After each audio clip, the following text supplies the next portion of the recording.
हमारे शुभ चिंतक बड़ी ही हमारे सहयोग करते हैं। हमारे बड़े भाई मंजू मिश्रा गुरुजी की ओर से बड़ी रुपया देखे सम्मान के बड़ी और ये सुंदर से साफा।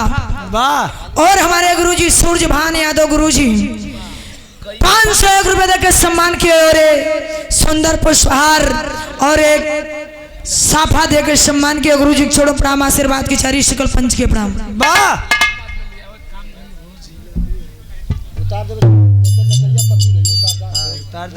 लोड देगा दाने के लोड देगा ना, ओके निकाल के खाली हो जा। सवाल लेट ना हो और एक छे बिरहा हो जाओ। बढ़िया मेहनत से बिरहा मांग हो लोरी खंड से और हम चाहिए कि कोशिश रही हमार की भरपूर मेहनत करके बिरहा गई। महेंद्र कुमार केसरी मास्टर साहब की ओर से 101 रुपये के सम्मान के छोड़ो प्रणाम, आशीर्वाद की चारी शकल पंच के प्रणाम। चलिए मास्टर 4 लाइन भूमिका में भाव। हेलो हेलो हेलो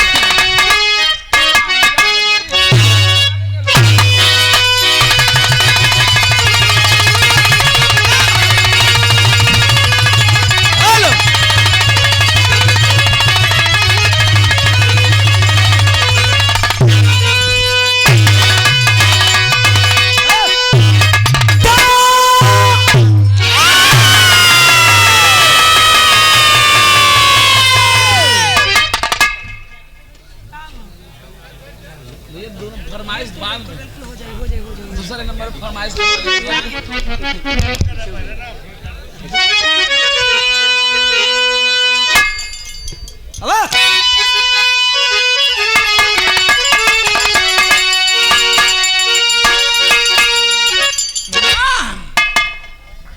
हेलो आओ फिर से।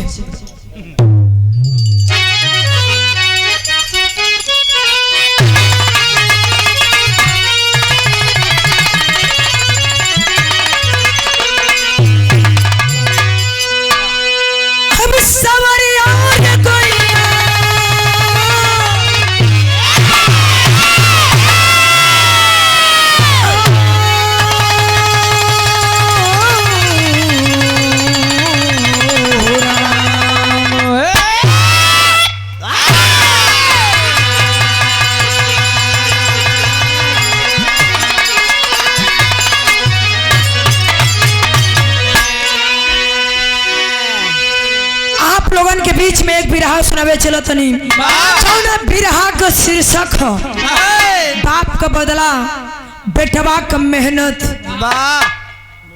लोरी खंड से जानल जाई लोरी के बेटवा फोरी के बिरताई।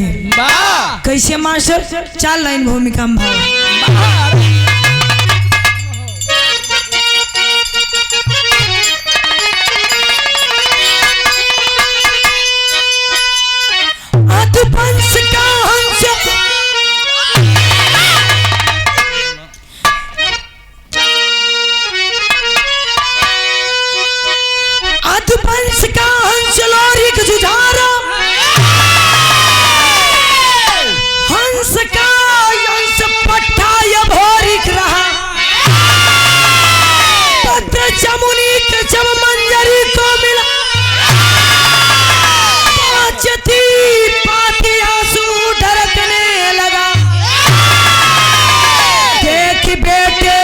पाती छिपाने लगी माँ के ममता कया जल सिसकने लगा। आले के पाती नैन लाल था जान का यंग फड़कने लगा।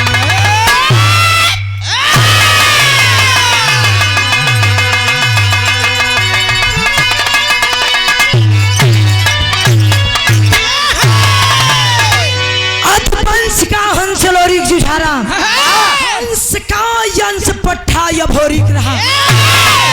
पत्र चमुनी का जब मंजरी को मिला 5 चती पाती आंसू ढरकने लगा। अरे बाबू बताया जाता है कि लोरी के जब देहांत भइल, मृत्यु भइल, उनके बेटवा अभोरी के राजपाट बांधल गए। अरे बाबा समय धीरे धीरे बीतल हो 10 से 12 साल।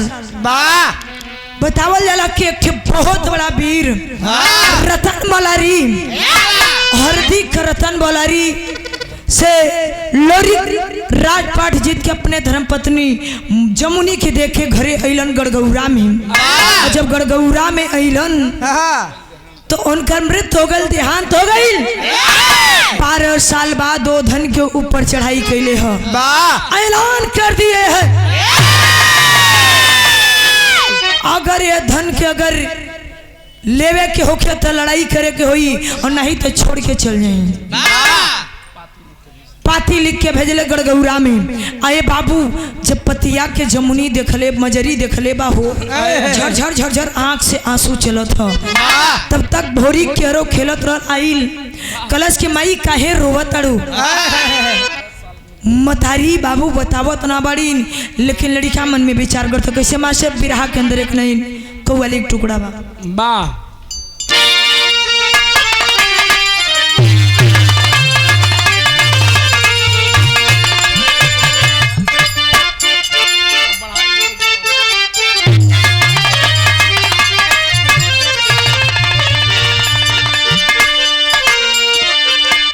तेरे दर पर का चल के, तेरे दर पर का चल के करीना हम भी देखें।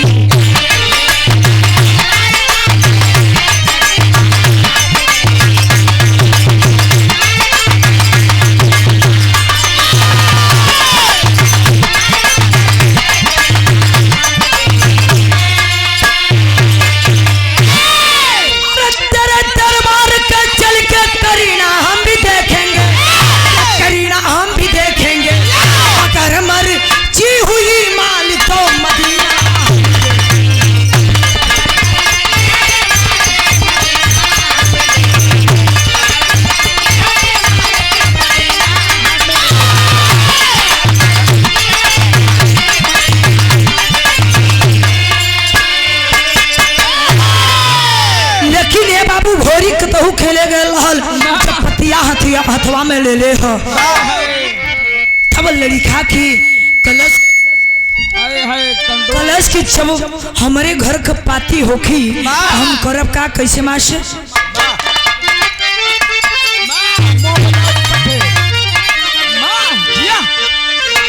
सुना खत रे में है जननी,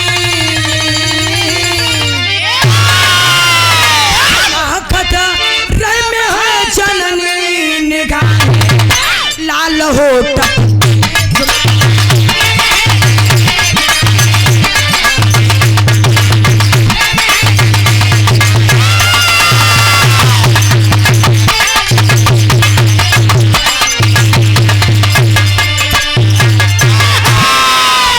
सुनाखत रे में है जननी, अरे सुनाखत रे में है जननी निगाहें लाल होठ।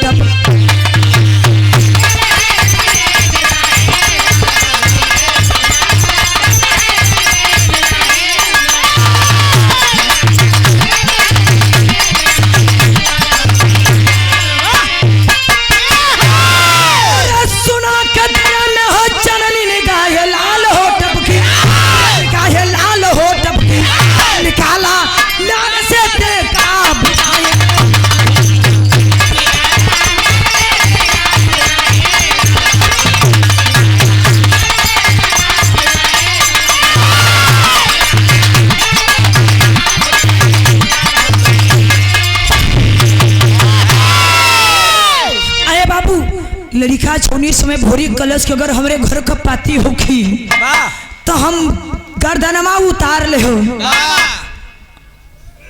चलो ताऊ में लड़का मथारी से पूछो था कैसे मास्टर ये हमें से कहने की शुरुआत बा जम के लाइन से।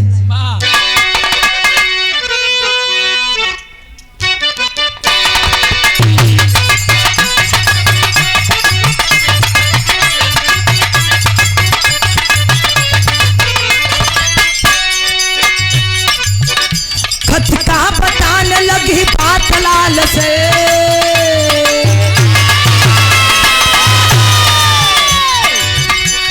खत कहा बताने लगी बात लाल से, सुनो बेटा सुना रही हूँ सुनो ख्याल से।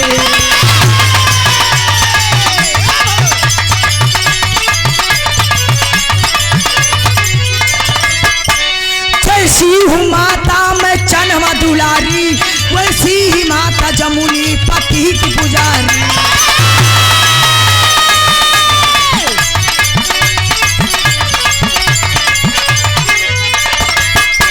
हरा हुआ रतन बलारी चंग छेड़ा है, हरा हुआ रतन बलारी चंग छेड़ा है, अकेली तुम्हारी माता संभाल बेड़ा है।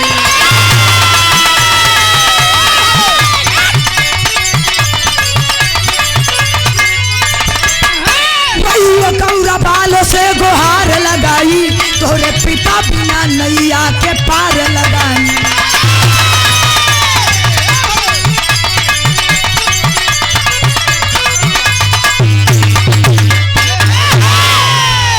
हारमोनिया की आवाज बढ़ाओ।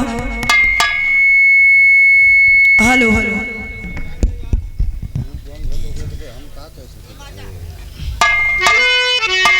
Hello hello.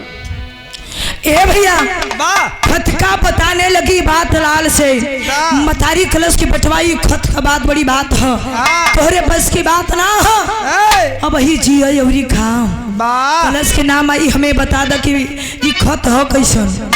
मतारी लगल रोवे, हे बाबू कलश के बेटा नाम मनबे ते बात सुन। तोरे बाबू का 3 शादी भइल हल, पहली मजरी दूसरी चनवा तीसरी जमुनी। जमुनी हरदी में है, जितना प्रेम हम करत रहनी उतने प्रेम जमुनी करत रहल तोरे पिताजी से।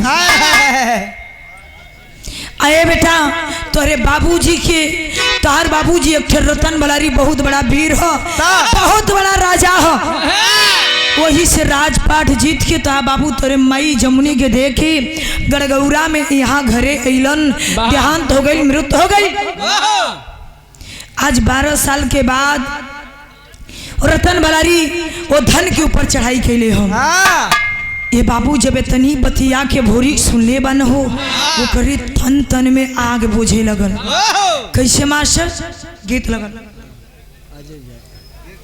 बिरहा के, हम लोग के बड़ा संग करते हैं हमारे यूट्यूबर साथी अजय यादव वाराणसी, इनके चैनल का नाम हो, और हमारे चैनल का नाम हो कविता बनारसी एंटरटेनमेंट। आप लोग चाहे जब भी हमारा कार्यक्रम देखेंगे, गीत देखेंगे, आज तो कुछ गड़बड़ है, लेकिन आप लोग और एक चैनल का नाम है कविता बनारसी ऑफिशियल, लाइक करेंगे, सब्सक्राइब करेंगे, बेल के बटन जरूर दबाएंगे। और ये देखिए प्रमाद प्रम से दे हमारे हिमांशु क्लिनिक कारगिल चौराहा, हिमांशु क्लिनिक कारगिल चौराहा, कारगिल चौराहा, सदरेपुर राज बहादुर।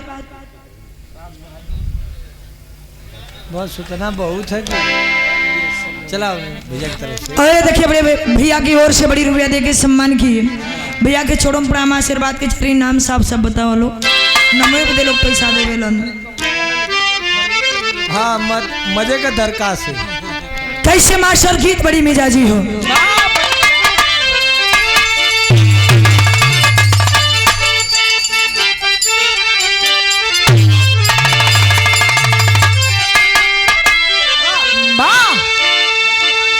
और सासु मार ताना, सासु मार ताना, नाना दियो मार ताना, हई हो मार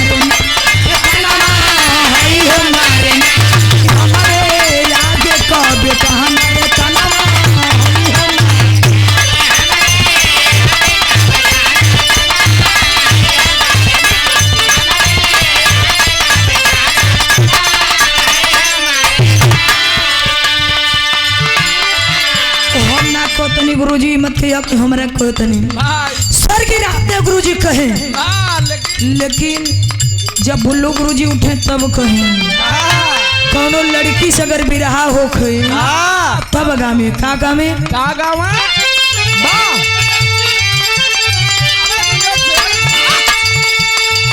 अरे ससुमार ताना,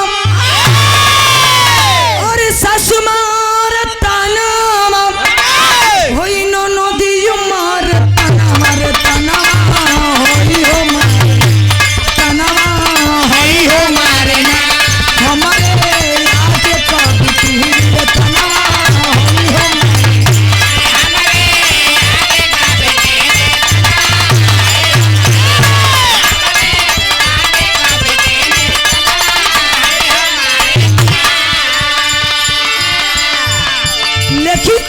भाव के सुंदर हमार स्वर कैसे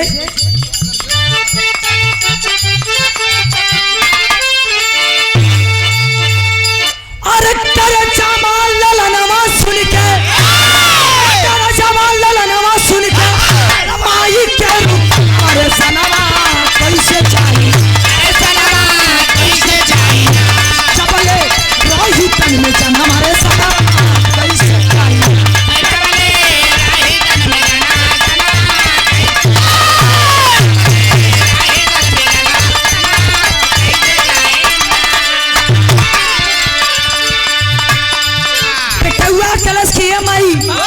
शरीर में जान रही तब तक सान जाए ना दे।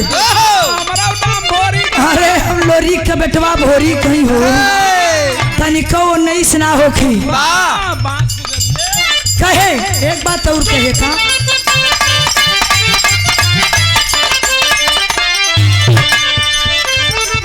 हम के बता द माई बाबूजी का भेद हो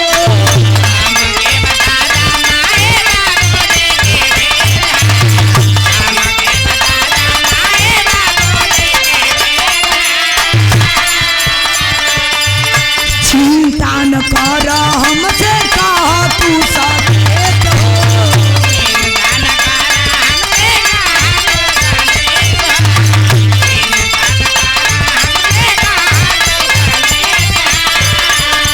अरे तू समन के काटब जाके, तू समन के काटब जाके सुनेला कर अरे सनवा कैसे चाहिए, अरे सनवा कैसे चाहिए सबले रही तन में जना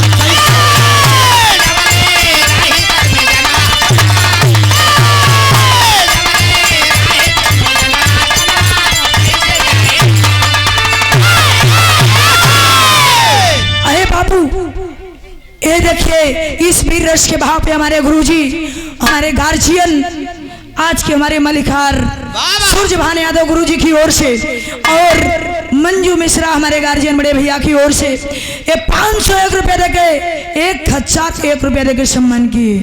छोड़ो बड़ा आशीर्वाद की जारी सगल पंच के बड़ा पहचान है। अरे बाबू लड़का कलश की ये माई हमें ये बता दो कि बाबूजी रण लड़ाई कैसे जीतलन, कैसे रतन बौलारी से धन के लेलन, कुछ तो राज बता दो के करे सहारे लड़लन पैसा लेला। रमेश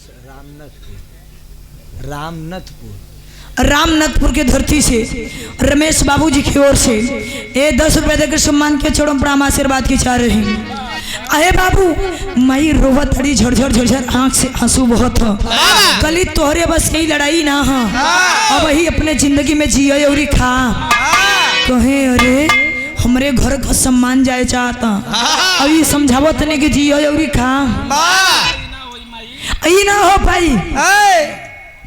ए बाबू लड़का जब मतारी से जीत कैलस तो माई बतावे लगल लड़का के ठेता ना मरले हो कलश के बेटा लोरिक लोरिक रहना तू अपने जिंदगी में जिये और खा केहू के आंख ना देखौलन जे आंख देखौलो सको आंख निकाल लेलन लोरी खुरलन अगर ना मानत हवे हे एक बात सुन ली का कले हमार गीत लगल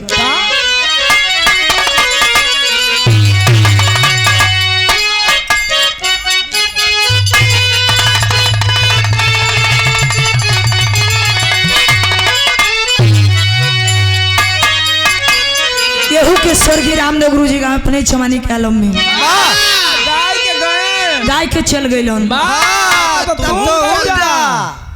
तू जा निकल ला। हाँ अभी भी समय है। कहाँ जाई भैया? बाहर अपने घरे दुआरे जा। अच्छा ठीक है। हम चियो तो स्वर्ग के गए हमहू के भेजत हुआ कहाँ बाहर तो एक दिन जाई के है। जाई जल्दी नंबर लगल हो। कैसे?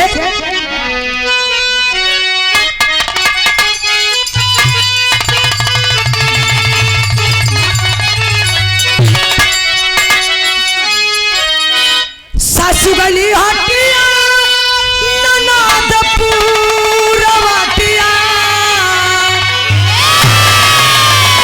अरे फसुरु सुतेलन मचान पे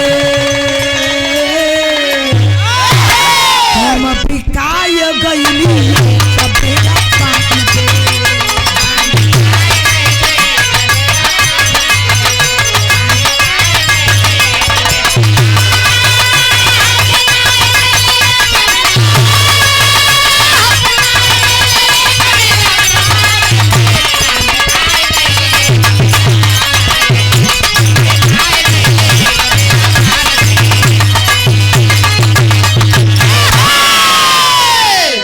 देखिए ये वीर रस के भाव पे हमारे गुरुजी बड़ी सम्मान बड़ी प्यार दुलार मिलता है हमको।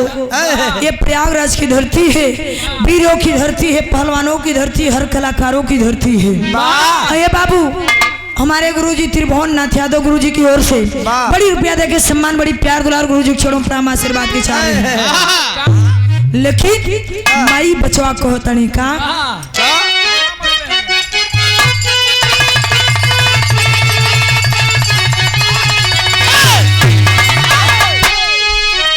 अरे अब कह रहल त बात नाही सहले झंडा उड़वले आसमान में ताग नाही लगल खान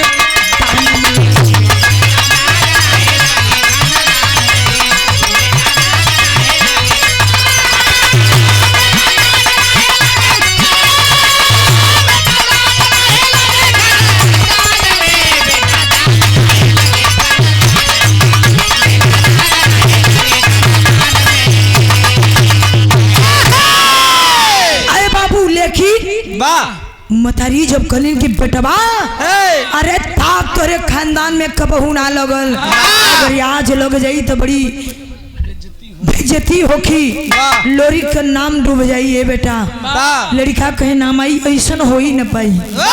हमके बता दा कि बाबूजी रण लड़ाई के जीतत कैसे रहना।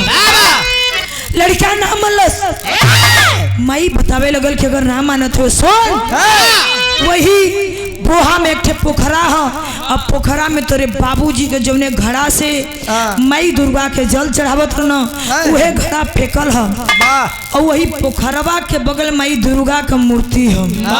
वही घड़वा निकाल के माई दुर्गा के अगर जल चढ़ा देबा जब वो प्रगट हुई सारी बतिया अपन बता दी हम। ए बाबू लड़का चलल हो वो पोखरा पे कैसे मास्टर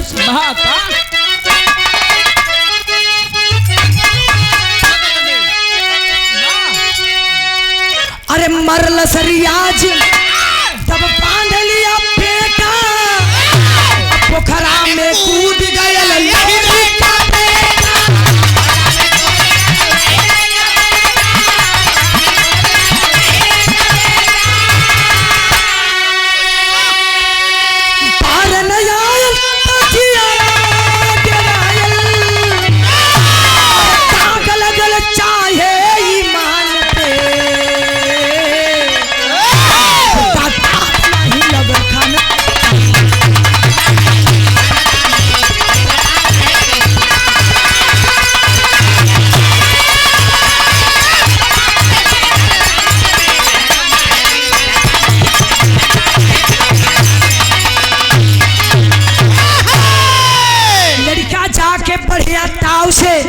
प्याज पानी मार के बढ़िया चौचक फेटा ओटा बांध के जाके पोखरा में कूदा तो कैसे मास्टर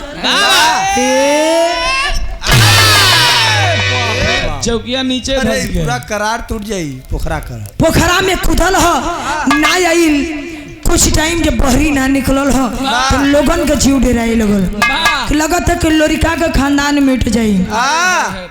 तब तक लेके घड़ा में पानी निकलबे तो कैलस लगल माई दुर्गा के चढ़ावे। एक घड़ा चढ़ौलस, 2 घड़ा चढ़ौलस, 4 घड़ा चढ़ौलस, 10 घड़ा चढ़ा देलस।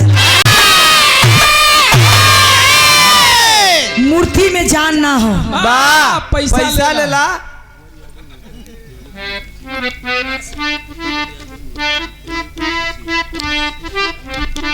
और हमारे गार्जियन महोदय समाजवादी पार्टी के सच्चे सिपाही हर कलाकारों के भगवान हमारे भंवर सिंह मामा जी की ओर से ये देखिए हम चाहिए अगर मामा जी आयल हुई हैं तो हम चाहिए ना नो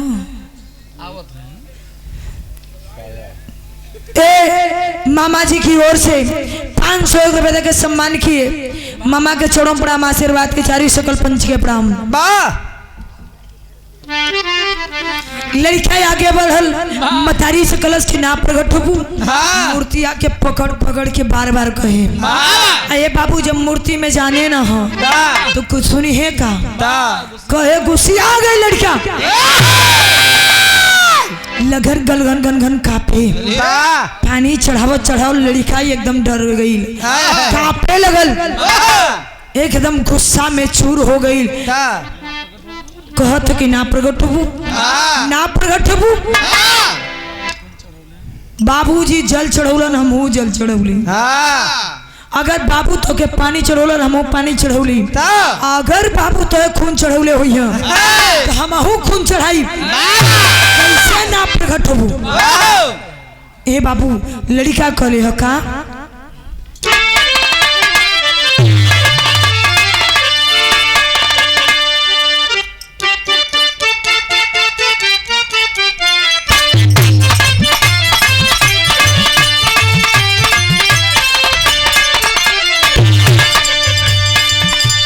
हमारे बिरहा के आखिरी गीत हो।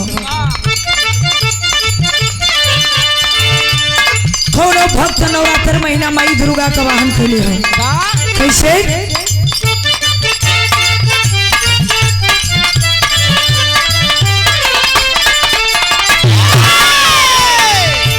अरे निबिया के डलिया के डोलिया बनल हो निबी के पतइए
कलश की मतारी प्रकट हो जा।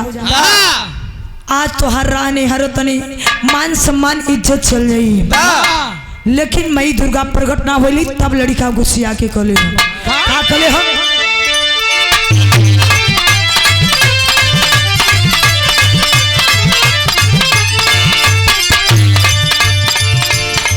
के पिया से नहीं फूल के पिया से फूले लगा रखनिया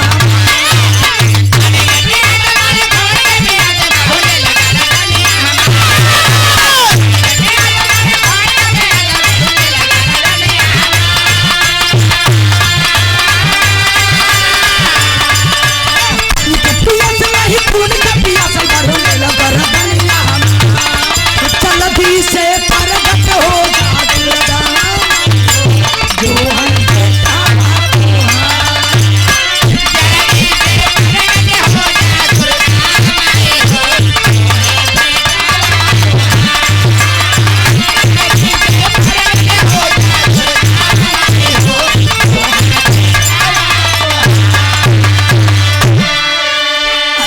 जब प्रगट ना भइली तो लड़का एकदम गुस्सिया गइल, उठा के तलवारिया उठौले है ये गर्दन कटल हो, गर्दन अलग और तो शरीर अलग भइल हो।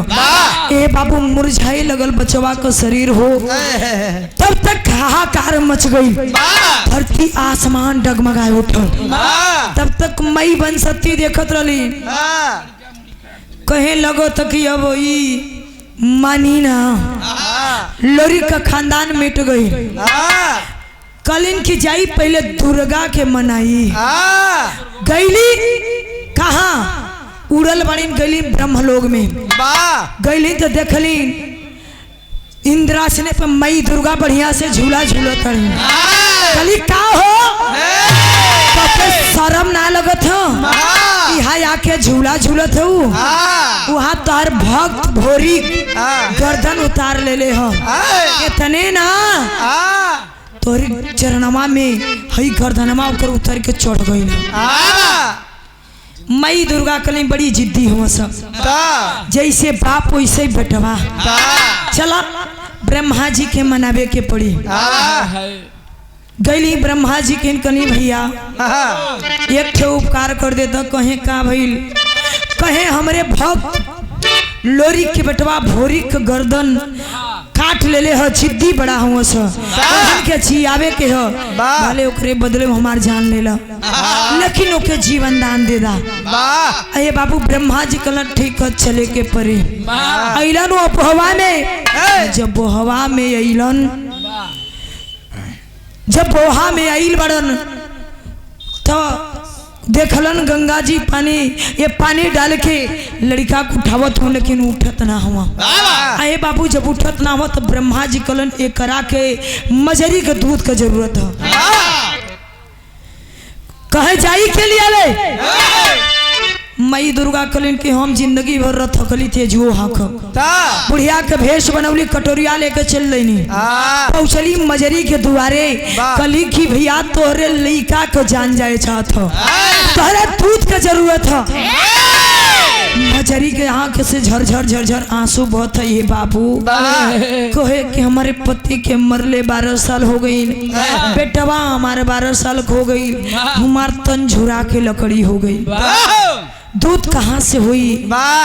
अये बाबू जब रोवे लगल मजरी मतारी, माई दुर्गा डार दली, अरे तू तो पतिव्रता नारी न बाड़ू, सत्य सुमिरा, खुदे दूध अपने आप आई। ये बाबू सच्चाई रहल।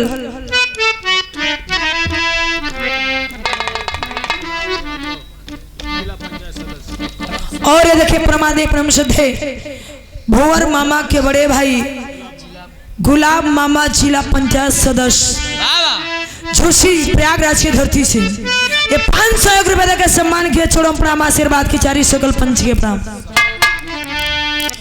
ए बाबू लड़का जौनी समय मतारी जब सबके सुमरले बानी तो दूध अपने आप आयल, और जब दूध आयल कटोरिया दूध से भर गई, दूधवा लेके ली बोहवा में, अब भोरी के ऊपर डली, मुड़िया पे डाल के मुड़िया छोड़ के छक छोड़ के उठा के बैठा देती।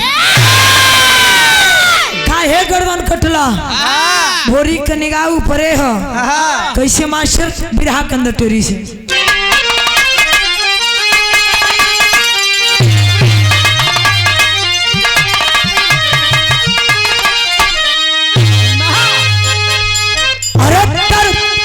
अरे तरसनमा दिहली माई दुर्गा तरसनमा दिहली माई दुर्गा भोरी के तन से डर जुटल बा गर्दन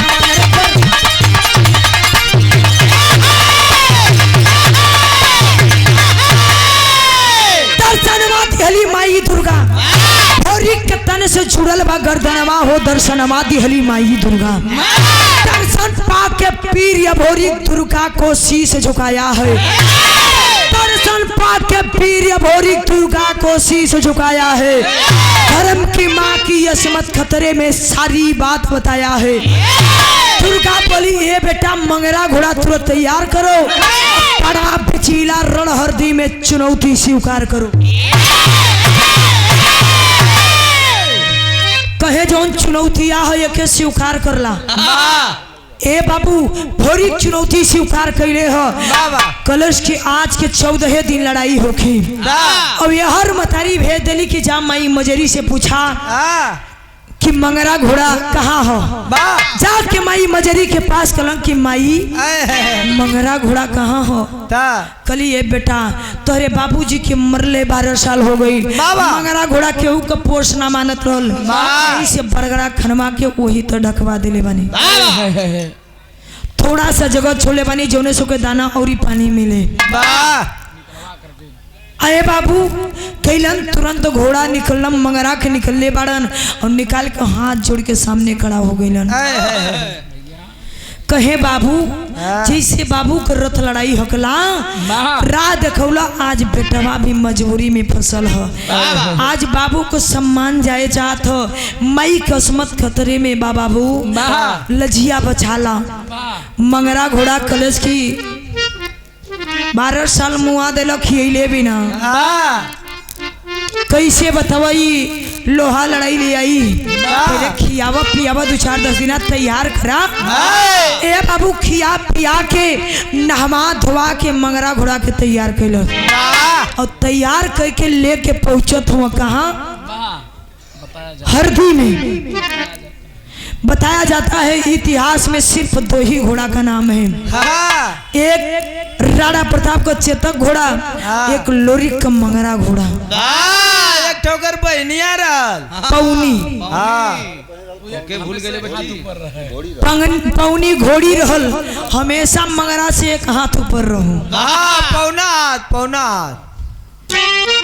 जब वहां गई हो मतारी से कलश की माई फिर तिलक लगावा हमें आजे जाए के लड़ाई में और बाबू कत्ते गवा देदा कहे बेटवा 12 साल के उम्र में कैसन माई मजरी रहल हो कि लोहा लड़ाई में तोहरा के भेज देलस इहे माई वहां सवाल कैलीन अभी हाथ तू सवाल करो तड़ो जल्दी हमें वीर तिलक लगावा अगर जौने महतारी के आशीर्वाद बेटवा के लोग जाई हो विजय होके आई माई के झरझर झरझर आंख से आंसू पूछो तरी के बाबूजी ना हम का बेटा ए भैया पहले के मेहरारू रलीन कि 6 महीना 6 साल ना हमें तो कुछ ना बोले और आजकल कहीं तो 2 दिन नहीं बात तबे लगी है सब दूसरा रास्ता देखे लेकिन लड़का के मतारी भीर तिलक लगौलीन और भीर तिलक लगा के आशीर्वाद दे के भेज देले बड़ी कैसे मास्टर बिरहा के अंदर पपड़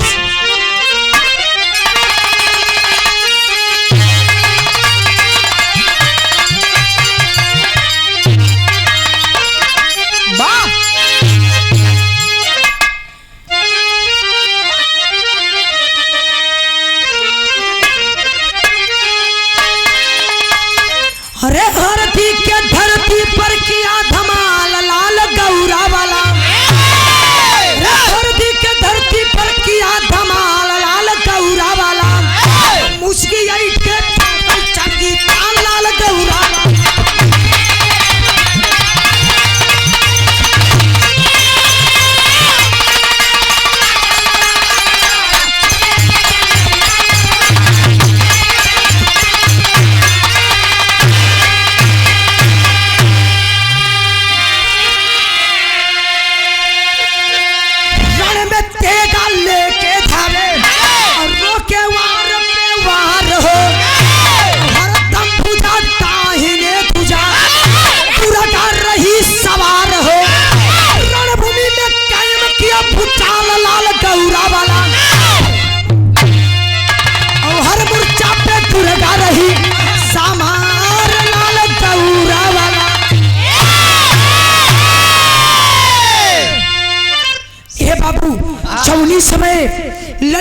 मैदान में पहुंचल ह पूरा हरदी के धरती पे जाके लगल तेगा चलावे।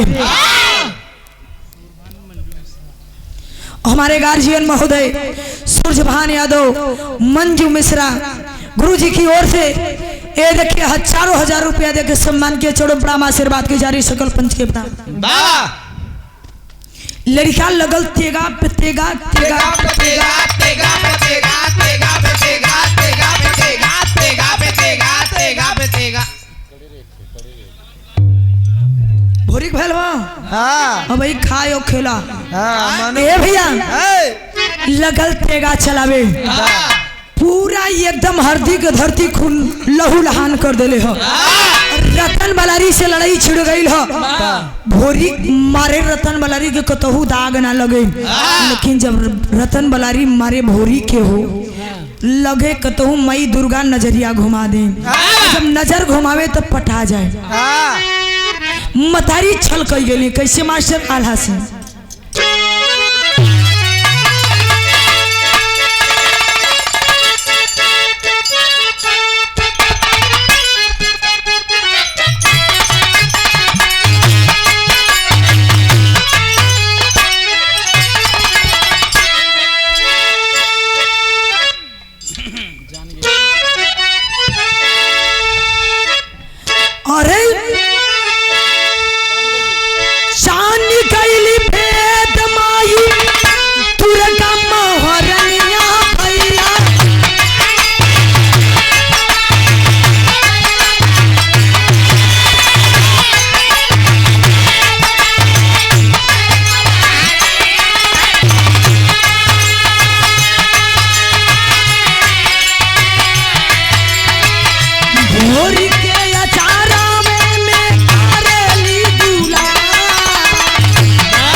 लड़का के लेके मथारी पहुंचत कहाँ है कैसे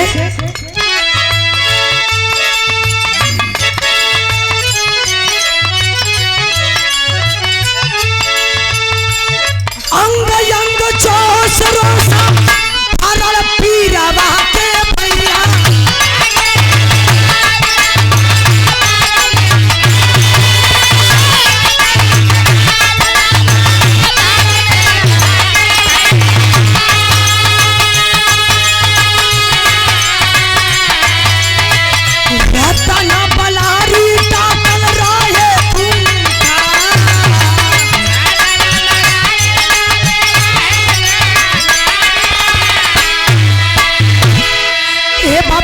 समय मथारी अपने बचवा के भोरी के चान गली की अब हमारे लड़का हार जाई, हमार लड़का थक जाई। 12 साल का लड़का है कैसे लड़ाई ले पाई।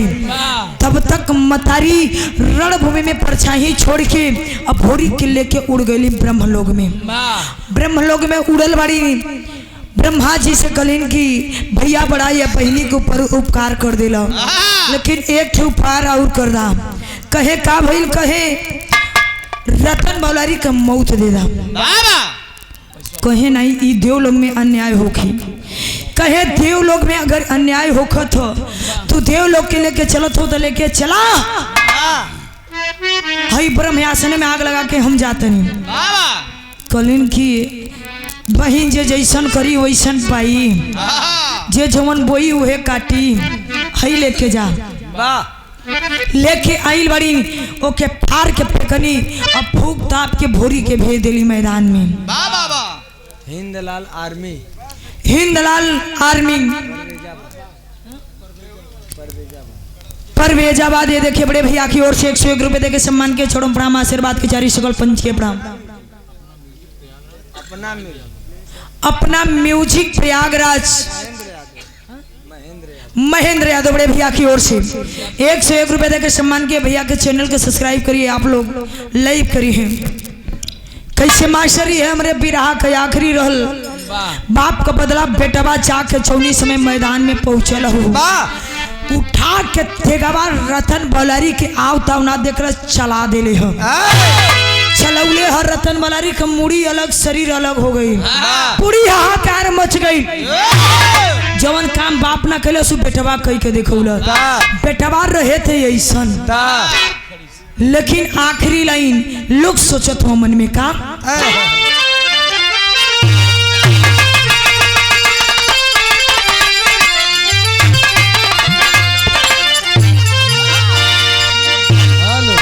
अरे ब्रह्म लोग से मृत्यु का कटवाया बीरवा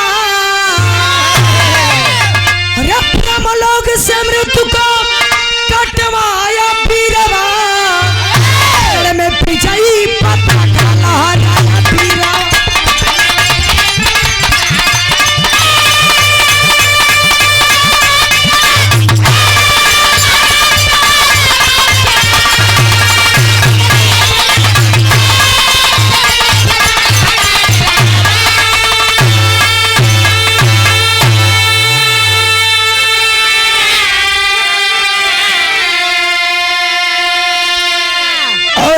प्रमाणे परमसदेव महेंद्र कुमार केसरी मास्टर साहब की ओर से 201 रुपए देकर सम्मान के चरण प्रणाम आशीर्वाद के 4 सकल पंच के प्रणाम ब्रह्म लोग से मृत्यु को कटवाया बीरवा रण में विजयी पताका लहराया बीरवा बेटवा रहे थे ऐसन बाप का बदला चुकौलन मई के अपने दूध का कर्जा चुकौलन मेहनत से अपने अरे और कुल का गौरव बढ़ाया बिरसनिया रहता ना बलारी का उड़ाया गर्दनी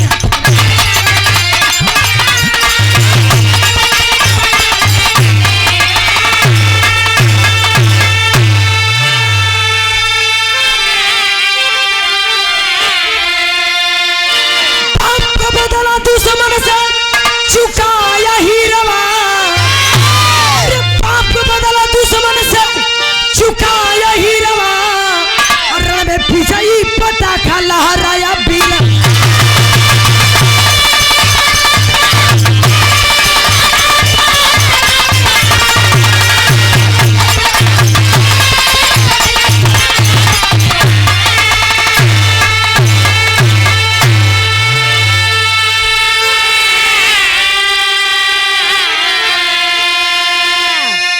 गुरु बिहारी गुरु गणेश गुरु रामलाल की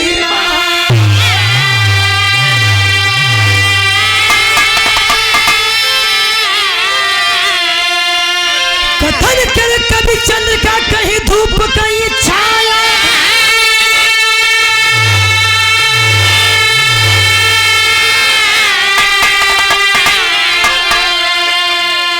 अरे दर्शनवाती हली माई दुर्गा